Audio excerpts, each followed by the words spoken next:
उता गाउँको गोठालो बजार जान पाइन खान्थ्यौ होला कमला बिस्कुट मिठाई गाइन के खान्छौ कमला।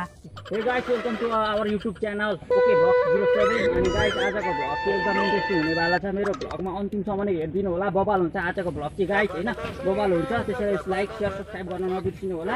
अनि आज बबाल हुन्छ है, आज बबाल पहिला पेल्ने खालको भ्लग बनाउनु पर्छ गाइस। होइन गणेश तेरो पारा के हो भन्दा जहिले युट्युब भन्दै भिडियो बनाउँदै हिँड्छेस्।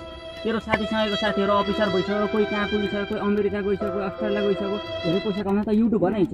यो युट्युबमा केही छैन क्या भाइ, केही हुँदैन। पहिले जतिले स्टार्ट गरेर तिनीहरूले मात्रै पैसा कमाउँछ, अहिले केही हुनेवाला छैन तेरो यो भ्लगबाट काम छैन। मैले बरु त त्यहाँ माडेकोमा खोजेको छु 10,000को जागिर, त्यहीँ गएर झाडु पोचा हान अलिकति भए पनि पैसा आउँछ। तेरो बाउले सहयोग हुन्छ हेरी म दिनभरि अर्काको गोठालो गएर यसो घाँस काटेर महिनाको 5,000 घाँस काट्दैछु। तँलाई मैले कमसेकम 10,000को जागिर खोजेको छु, गएर जागिर गर्थेँ यहाँनिर।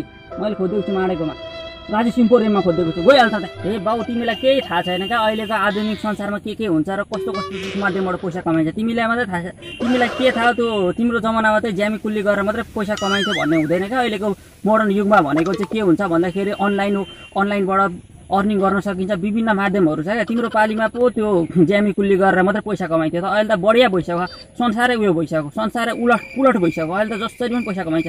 यो मैले युट्युब के भन्दैछौ नि, यो युट्युबबाट म लाखौँ इन्कम गर्नेछु, लाखौँ अर्निङ गर्नेछु क्या। अनि म तिमीलाई देखाइदिनेछु यो युट्युब भनेको कस्तो। म त्यसै तिमीलाई यो भलक बोकेर म यत्तिकै यो जिम्बल बोकेर मात्रै हिँडे जस्तो लाग्छ तिमीलाई। म त बबाल गर्नेछु, हेर्दै जाऊ। अब फेरि बोल्दा गणेश के अरे तेरो मुखसुख थुतिदिउँ मुला। म तेरो बाउ हो कि त मेरो बाउ हो भन्छ?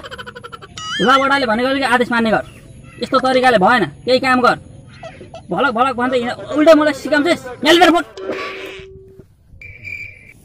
ल बना तेरो भलक। अब ल भनेको कहिले पनि नमान्ने भयो त। लु गुखाएर भलक बनाइबस्।